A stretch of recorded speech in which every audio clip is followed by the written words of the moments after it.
오늘 또 주님 사모하는 마음 가운데 주의 제단에 나와 하나님께 예배드리는 성도 여러분, 하나님께서 베풀어 주시는 은혜와 축복 받아 누리는 복된 시간이 되시기를 주님의 이름으로 축원을 드립니다. 한 주간 동안 어떻게 잘 지내셨습니까? 제 목소리는 잘 못 지는 것 같죠? 저는 한 주간 동안 독감 바이러스와 싸웠습니다. 뭐든지 준비를 하면은 잘 견뎌내는데 준비를 하지 않으면 오대게 그 고통을 다 몸으로 견뎌야만 하는 것 같습니다. 그동안 전에는 굉장히 제가 바깥 활동을 많이 하면서 운동도 많이 하고 있는데 이게 강진읍교회 와서는 이제 교회 일이다 보니까는 앉아 있는 시간이 옛날에 비해서는 참 많아졌습니다. 그러니까 운동 부족인데다가 그러다 보니 당연히 체력은 떨어졌고 면역력은 떨어졌겠죠. 그러면은 다른 보완이라 해서 독감 예방 주사라도 잘 맞았으면 그나마 뭐 수월하게 넘어갈 것 같은데 그도 준비를 안 했더니 호되게 경험을 했습니다. 지난 목요일부터 좀 꺾어져서 이게 회복되어지는 과정인 것 같습니다만 아직도 목이 풀리지 않아서 소런치는 않습니다. 우리들이 뭐든지 이게 새삼 경험한 것은 아이고 준비를 못했구나 하는 생각, 그래서 당장 체력 관리부터 해야겠다는 생각들을 가져봤습니다. 우리 세상살이는 참 아직도 탄핵 전국의 해오리 속에서 빠져나오지 못하고 헤매고 있는 것 같습니다. 탄핵에 반대하고 또 그 세력을 엄호하는 세력이 만만치 않게 그 세력을 과시하고 있는 것 같습니다. 그들의 생각이 여기서 밀리면 자기들의 정치적인 설 자리가 아마 없다고 판단되어지겠죠. 그러다 보니 자신들이 할 수 있는 수단과 방법을 가리지 않고 이제 그 자리를 유지하려고 애쓰는 노력들을 이렇게 보게 되집니다. 하나하나 밝혀지는 내용들을 보면은 박근혜 정부의 최순실의 국정농단과 비교할 수 없는 비리들이 하나하나 들춰지고 있습니다. 그냥 제 생각에 제 나름의 결론은 이 정부는 무속인의 정부였구나 하는 생각입니다. 참 무속인들에 의해서 정권이 유린되어지고 그들에 의해서 날짜도 잡고 뭐든지 하던 것들이 무속인들에 의해서 이리저리 다 농단되어지는 이 정부였구나 하는 생각들이 떨칠 수가 없습니다. 그들이 자신들만의 그 권력을 유지하기 위해서 더 그 권력을 공고하기 위해서 친히 쿠데타를 일으킨 윤석열을 비롯한 김건희와 그 일당들, 권력을 가지고 그 권력을 유지하기 위해서 수단과 방법을 가지는 모습들이요 참 가당치도 않습니다. 이렇게 백일화에 드러난 일들을 국민의힘 의원들은 참으로 뻔뻔하기도 합니다. 오히려 탄핵을 찬성하는 사람들을 찾겠다, 색출하겠다 하기도 합니다. 반성의 기미가 하나도 없습니다. 뭘 잘못했는지 어떻게 한 것이 백성들을 이해한 것인지를 생각조차 없습니다. 대통령의 40년지기 석동현 변호사인가요? 그자의 입에서 나오는 대통령은 체포에 최초도 말하지 않았다는 그 말을 들으면은 헛웃음만 나올 뿐입니다. 아직 대통령의 파면까지 시간이 필요한데 더욱더 우리로 하여금 깨어 기도하게 하는 그런 일들이 아닌가 싶습니다. 반민주 세력들이 이렇게 맹해를 떨치고요, 또 탄핵을 반대하고 엄호하는 세력들이 더 이게 힘을 내는 이 시기에 우리 또한 그에 맞서서 더욱 기도의 용서가 되어서 기도해야 될 줄로 믿습니다. 오늘은 대림절 넷째 주일입니다. 제단의 정의와 평화, 생명의 촛불에 이어서 오늘은 사랑의 촛불을 켰습니다. 우리 교단은 이렇게 정의, 평화, 생명의 가치에 더불어서 이 모든 것을 하나로 어울리는 것은 예수님의 사랑이라고 봐서 이 네 가지의 가치를 소중히 여겨옵니다. 그래서 정의의 하나님, 평화의 하나님, 또 생명의 하나님, 사랑의 하나님이 이 성탄에 임하기를 기다리면서 하나님께 예배 드리는 것입니다. 근본 성탄절에 우리에게 오시는 이 하나님을 만나는 귀한 은혜가 있으시기를 다시 한번 주님의 이름으로 축원을 드립니다.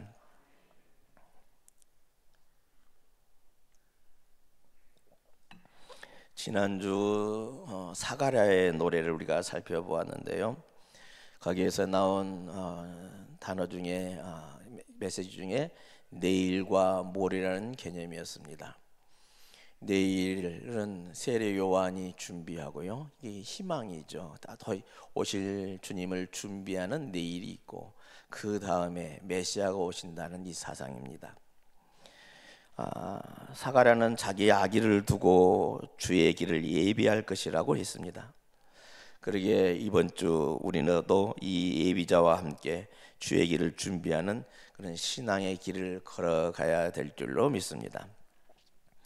이 일을 어떻게 우리가 주님이 오시는 이 길을 예비하면서 주님이 오시기를 바라는 이 믿음의 길을 걸어갈 것인가가 이번 주 우리의 이제 내일 모레 우리들의 삶의 과제인데요. 오늘 우리에게 주시는 세 본문의 말씀은 모두 이 세상에서 하나님의 백성들이 어떻게 살아가야 하는 것인가에 대해서 우리에게 들려주는 메시지들입니다. 이사야서의 메시지는 한 줄로는 여호와의 구속을 입은 자라고 말을 하고 있고요, 베드로서시는 썩지 아니할 씨로 된 자라고 말을 하고 있습니다.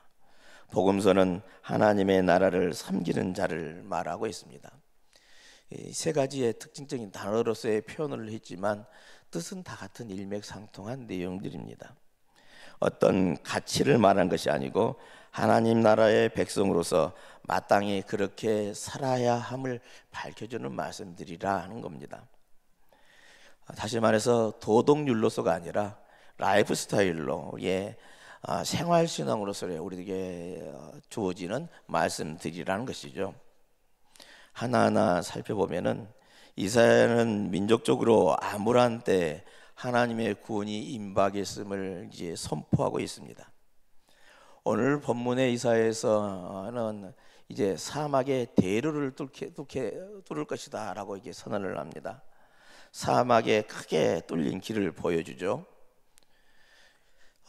지금 이스라엘 백성들이 처지는 사막과 같은 처지이다 하는 겁니다.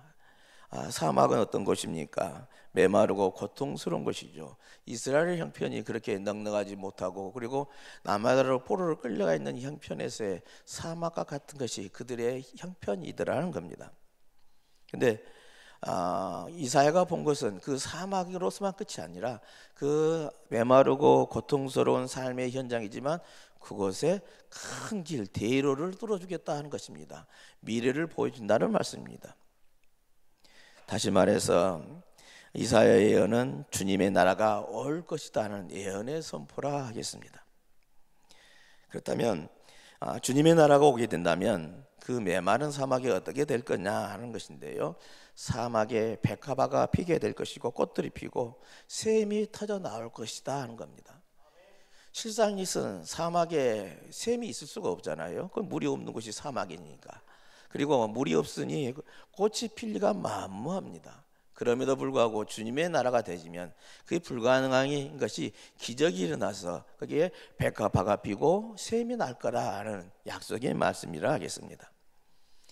이 자연 세계에서의 기적이 일어나는 것이 아니라, 기적만이 일어나는 것이 아니라 인간의 역사 속에서도 일어나는 기적이 있는데, 그게 어떤 기적이냐? 이사야가 말하는 것은 눈먼 자가 눈을 뜨고 절름발이가 뛰게 될 것이고 벙어리가 찬양하게 될 거라는 예언입니다. 바로 그런 주님의 나라를 향해 사막 가운데 한 길이 뚝 이렇게 대로를 뚫게 될 거다 하는 약속의 말씀인 것이죠. 그 옛날 이스라엘 백성들이 이집트를 탈출해서 이 사막을 거쳐서 가나안 복지 땅에까지 이르렀습니다. 그러나 그때는 40년이나 헤맸지만 이제 이 메시아의 나라로 가는 그 길은 단숨에 갈 수 있는 큰 대로가 열려져 있다는 겁니다.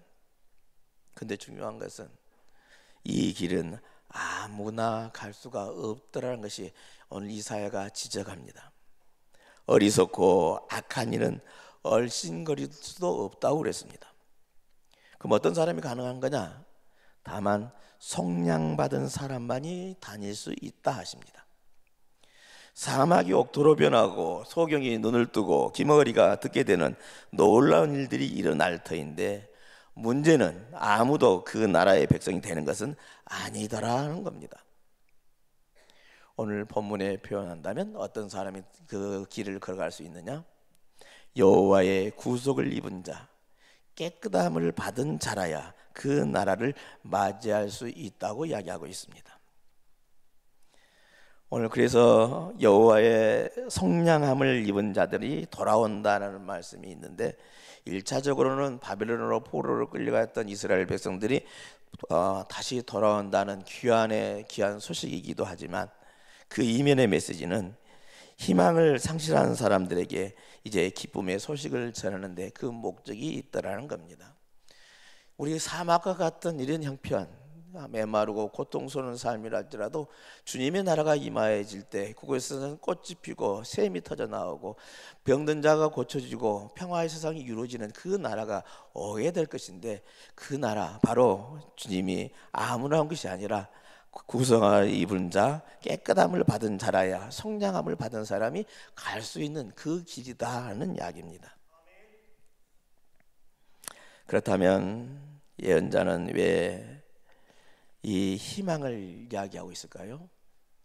왜 얼토당토 않는 사막에 꽃이 피고 또 물이 솟고 그리고 많은 병자들이 나음을 얻을 수 있는 이런 놀라운 기적과 같은 역사가 왜 일어난다고 희망을 이야기할까요?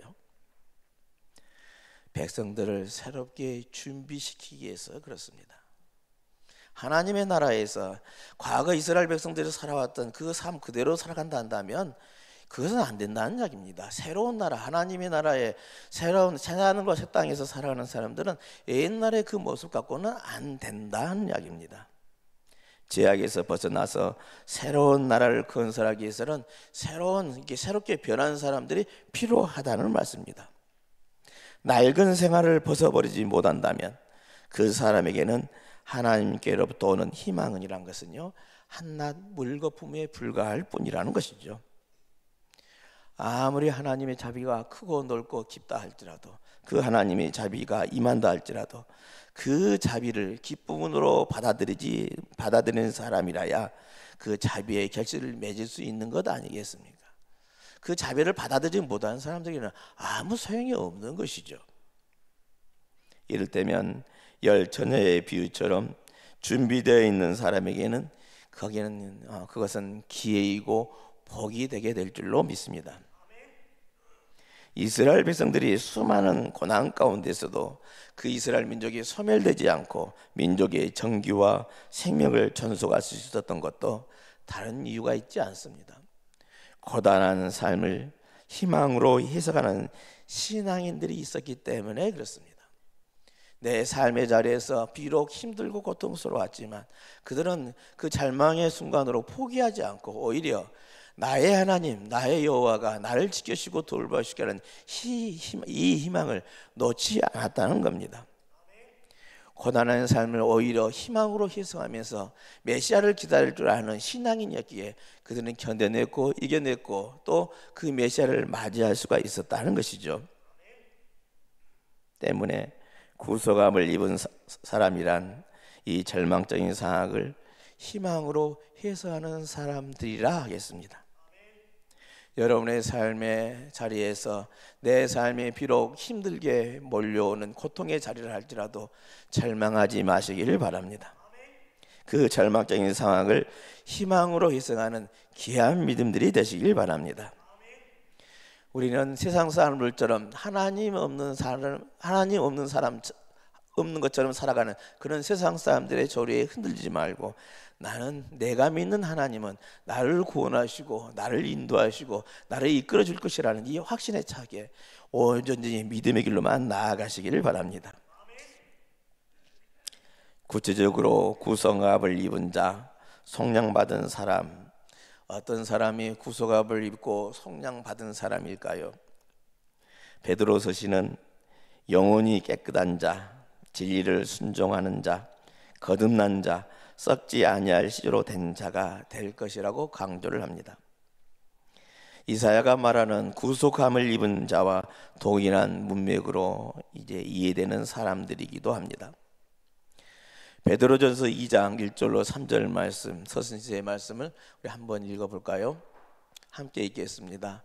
그러므로 모든 악독과 모든 기만과 외식과 시기와 모든 비방하는 말을 버리고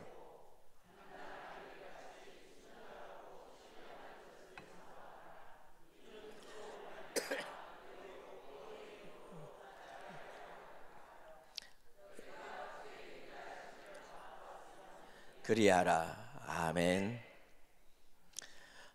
베드로는 그렇습니다. 거듭난 자, 다시 태어난 사람이라고 표현을 그 앞에 하고 있는데요. 다시 태어난 사람은 어떤 사람입니까? 우리가 이제 교회 의식에서 하는 것이 있는데요. 세례 받은 사람을 거듭난 사람이라고 표현을 합니다. 그래서 세례 의식은 세상이 자기를 물에 빠뜨려 죽이고요, 예수 그리스도의 사람으로 살아나오는 새로운 예식입니다. 이 예식을 통해서 하나님은 그 사람이 성령받은 것을 확인하십니다. 이 다시 태어남은 썩어 없어질 세상의 것으로 되지 않습니다. 썩지 않을 하나님의 영원한 말씀으로 새롭게 되어진다는 겁니다. 다시 태어남으로 사람은 어린아이처럼 신령한 것을 사모하면서 예수 그리스도의 길, 구원의 길을 향해서 나아가게 된다는 것이죠. 우리들이 하는 이 교회에서 세례를 받고 거듭난의 의식을 하는 이유가 다 그런 이유입니다. 마가복음서에서도 길에서 벌어진 이야기를 우리에게 전해줍니다. 길에서 저들은 누가 높으냐 하는 문제로 다투죠. 제자들이라는 것이 어떻습니까? 스승인 예수님을 따라 살아가는 사람들 아니겠습니까? 제자들은 예수 그리스도의 길을 그래 쫓아가는 존재들입니다. 그들이 갈 길은 예수님이 가신 그 길을 따라서 가면 되는 것이죠. 근데 예수님이 가신 그 길은 어떤 길이었느냐? 섬김의 길이었고 낮아짐의 길이었고 십자가의 길을 걸어가셨습니다. 주님이 그렇게 걸어가셨으니 우리 또한 그 길을 걸어가면 됩니다. 그 길의 끝에 생명의 멸관이 있고 주님의 나라가 있습니다. 근데 오늘 본문의 주인공인 제자들은 어떻습니까? 이 주님의 앞에 주님이 가신 그 길을 뻔히 알면서도 누가 높은 자가 될 것에 대해서 다퉜다 하겠습니다. 제자들은 주님이 가신 그 길과 반대 길을 가더라는 것이죠. 으뜸이 되는 길, 대접받는 길, 지배자의 길을 가고자 했더란 겁니다. 주님이 추구하였던 거룩한 길과는 반대로 가더라는 것이죠. 이는 다시 태어나는 사람의 길이 아닌 옛사람의 길이더라는 겁니다. 우리가 거듭난 사람, 다시 태어난 사람이라면 옛사람들이 추구하였던 그 길이 아니라 주님이 걸어가셨던 길, 섬김의 길, 낮아짐의 길, 십자가의 길을 향해 우리가 추구하고 가야 할진데 그렇지 못하더라는 겁니다. 그래서 예수님께서는 더 구체적으로 말씀하십니다. 마가복음 9장 35절 함께 읽어볼까요? 예수께서 앉으사 12 제자를 불러서 이르시되 누구든지 첫째가 되고자 하면 무사람의 끝이 되며 무사람을 섬기는 자가 되어야 하리라 하시고 아멘. 이 말씀은 대체로 그리스도인의 도덕적인 훈계나 겸손에 대한 가르침으로 이해하는 경향이 많이 있습니다. 하지만 이 말씀의 보다 본질적인 의미는 너희들이 살아가는 그 세상은 이제 이 세상 나라와 구별되어지는 하나님의 나라는 이러한 거다라고 천명하는 말씀이라 하겠습니다. 세상 나라는 평등한 나라가 아닙니다. 좀 어폐처럼 들릴지도 모르겠습니다만은 세상 나라는 불평등에 의해서 존속되고 유지되어 갑니다. 우리가 평등 사회를 말하지만 세상 나라에서 평등한 사회는 존재할 수가 없습니다. 물론 불평등이 정당하다는 뜻은 아닙니다. 인간은 평등을 갈망하면서도요, 평등을 실현할 수 있을 만큼 성숙한 존재가 아니라 하는 그런 말입니다. 겉모습에 우리가 평등하게 모두가 똑같다라고 이야기하지만 서로가 더 이제 계급을 나누고 층을 나누고 너랑 나랑은 같지 않아라고 구별을 짓고 사는 것이 오늘 우리들의 사회라는 것이죠. 인간은 아무리 옳은 일을 한다 할지라도 자기 모순이 있게 마련입니다. 그래서 세상 나라는 제 아무리 평등을 이상으로 내세운다 할지라도 돌아오는 것은 불평등이요, 그 불평등을 해소시키려는 정치적인 실험만이 계속 연속되질 뿐이라는 것이죠. 근데 이 불평등을 반대로 말해주는 게 그의 나라, 하나님의 나라입니다. 세상 나라와는 다른 나라이라는 이야기입니다. 그의 나라는 인간의 통치가 이루어진 나라가 아니죠. 그의 나라, 하나님의 나라는 누가 통치합니까? 하나님이 통치하는 나라라는 이야기입니다. 그리고 그 나라는 불평등의 이 계급적인 질서에 의해서가 아니라 차별이 없는 평등에 의해서 이루어져 갑니다. 여기서 섬김은 평등을 실현하는 가장 기초 질서이기도 합니다. 그러기에 오늘 예수님의 말씀은 의미 있게 우리에게 다가섭니다. 뭐냐면 예수님께서는 내 이름으로 이런 어린아이 하나를 영접하면 곧 나를 영접함이라 라고 말씀하셨습니다. 어린아이라는 것이 뭐입니까? 연약한 자, 힘없는 자의 총칭 아니겠습니까? 세상 나라는 힘센 사람을 영접하여서 섬기는 것이 그 기본 질서로 가지고 있지만, 그래서 힘으로 누르고 힘으로 지배하려고 하지만, 그 나라는 어린아이처럼 힘없는 사람을 영접하여서 섬기는 것이 기본 질서라는 겁니다. 그렇기 때문에 어린아이를 영접하는 행위는 단지 사회적인 믿음만은 아니라는 이야기입니다. 하나님 나라의 실현이 이렇게 이루어진 것이라는 말씀인 것이죠. 마옥간에서 태어난 아기 예수를 영접하는 것, 그 나라를 영접하는 구체적인 증거가 우리의 앞에 지금 다가오고 있습니다. 이런 일은 구속함을 입은 자만이 할 수 있는 일인 것이죠. 세상의 낡은 생활을 버리고 거듭난 사람이어야 가능한 일이라는 이야기입니다. 세상적인 가치관과 그 질서를 추종하는 사람들은 절대 이룰 수 없는 일이라는 것이죠. 서신서의 말씀을 들어봅니다. 베드로전서 1장 24절로 25절입니다. 함께 읽겠습니다. 그러므로 모든 육체는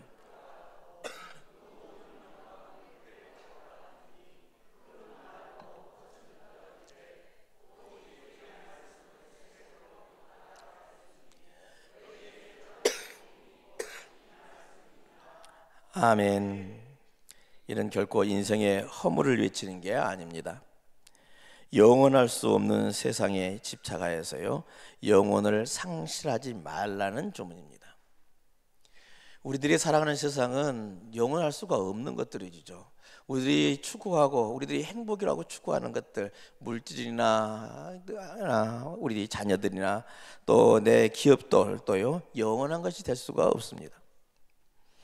이 영원하지 않는 것에 내가 거기에 아둥바둥 매어 달려 살다 보면은 우리들이 정말 추구해야 할 영혼을 상실해 버리고 만다는 것이죠. 그러니 이 영혼을 상실하지 말라는 겁니다. 영혼을 상실하지 않는 사람이 아니라 바로 세상을 희망으로 해석할 수 있고 희망을 일구어가는 생활을 할 수가 있다는 겁니다. 서신서의 말씀대로 모든 육체는 풀과 같고 인생들의 모든 영광이 풀의 꽃과 같으며 오직 주님의 말씀이 영원함을 간파한 사람들, 그것을 깨닫는 사람들만이 진정 어린아이를 영접할 수가 있다는 이야기입니다. 성경의 말씀, 어린아이를 영접하라, 그래 얼마든지 내가 안아주고 영접하지. 한데 우리들의 삶으로 온전히 고백되어지고 영접하는 것은 그렇지 않다는 겁니다. 나라가 망했다고 매국노가 된 사람과 목숨을 바쳐 독립운동하는 사람과 비교할 수 없듯이, 어려울 때 강도짓을 하는 사람과 비록 가난할지라도 이웃을 돕는 사람은 결코 같은 사람이 아니라는 이야기입니다. 내일의 희망은 이렇게 구속함을 입은 자가 누릴 복으로서 오늘 우리들을 풍요롭게 만들어주게 될 줄로 믿습니다. 대림절은 이렇게 메시아의 나라, 주님의 나라로 가는 길을 준비하는 시간이라 하겠습니다. 아니, 이 길은 때가 차서 이미 주님께서 마련해 주셨고 큰 길로 대로로 우리에게 열려서 갈 수 있도록 만들어 주셨습니다. 우리들이 할 일은 그저 그 길로만 나아가면 되는 것이죠. 그러나 그 길이 아무나 갈 수 있는 길이 아니라고 했습니다. 거룩한 사람, 다시 태어난 사람만이 거닐 수 있는 길이라고 말했습니다. 우리는 제자들처럼 거꾸로 길을 가서는 안 될 것입니다. 세상의 길에서부터 예수 그리스도의 길을 향해 이게 바뀌어져서 세상 사람들이 가는 넓은 길을 추구하는 것이 아니라 좁고 험한 길을 할지라도 우리들이 걸어가야 할 이 믿음의 길을 온전히 걸어가야만 하겠습니다. 제자들은 예수 그리스도의 길을 가는 사람들이라고 그랬습니다. 그들이 갈 길은 예수 그리스도를 따라가는 길입니다. 예수님이 가셨던 그 길, 섬김의 길, 낮아짐의 길, 십자가의 길을 가야만 하겠습니다. 이 길의 끝에 생명의 면류관이 있고 주님의 나라가 있음을 믿고 그지면서 온전히 이 길을 걸어가는 저와 여러분들의 삶이 되시길 바랍니다. 그런데 제자들은 오늘 본문에서 반대 길을 갔다고 그랬죠. 으뜸에 대는 길, 또한 대접받는 길, 지배자의 길을 가려고 합니다. 늘 말씀을 드립니다만 우리는 가만히 있으면 이렇게 가게 되겠습니다. 의식적으로 주님을 따르는 삶을 살고자 애써야만이 우리는 이게 넓은 길로 가는 길을 버리고 주님의 길을 선택할 수가 있습니다. 거룩한 길과 반대로 가서는 안 될 것입니다. 다시 태어난 사람의 길이 아닌 옛사람의 길을 가서는 결코 희망이 없다는 겁니다. 이제 이 길을 제대로 가기 위해서 우리가 꼭 해야 할 일이 있습니다. 그게 무엇이겠습니까? 거듭나기 위해서 꼭 해야 할 일은 회개입니다. 우리의 회개가 필요합니다. 회개는 우리로 하여금 다시 태어나게 만들어 주십니다. 우리의 역사와 삶을 사막처럼 만든 그런 죄와 악을 고백하고 청산해야만 합니다. 이제까지 잘못 살아온 것에 대해서의 회개가 없단다면 우리는 거듭남의 기회는 오지 않습니다. 다시 태어남의 삶은 이루어지지 않습니다. 그리고 삶의 방향을 철저히 하나님의 은총과 뜻을 향해 돌려야만 가능합니다. 거꾸로 가는 제자들에게 하나님은 어린이를 영접하라 했습니다. 베드로사로는 갓난아이처럼 신령한 젖을 그리워하라 합니다. 이스라엘은 죄를 모르는 세대들만이 가나안 땅에 들어가게 합니다. 이렇게 세 본문에서 주는 메시지는 순수하고 깨끗한 아기로 태어나는 삶이 바로 메시아의 길을 준비하는 삶이었음을 우리들로 하여금 깨닫게 해줍니다. 대림절 넷째 주일 주님 오시기를 기다리는 이 절기에 주님의 길을 준비하는 저희 모두가 되어야만 하겠습니다. 예수 그리스도를 따라 섬김의 길, 낮아짐의 길, 십자가의 길을 걸어가시기를 바랍니다. 이 길의 끝에 생명의 면류관이 있고 주님의 나라가 있음을 믿으면서 오늘의 우리의 삶을 반성하고 회개하여서 거듭난 성도가 되시기를 다시 한번 주님의 이름으로 축원을 드립니다. 그래서 구속함을 입은 자로서 성량을 받은 사람으로서 그 기쁨을 누리는 우리 강진읍교회 성도님들이 다 되시기를 다시 한번 주님의 이름으로 축원을 드립니다.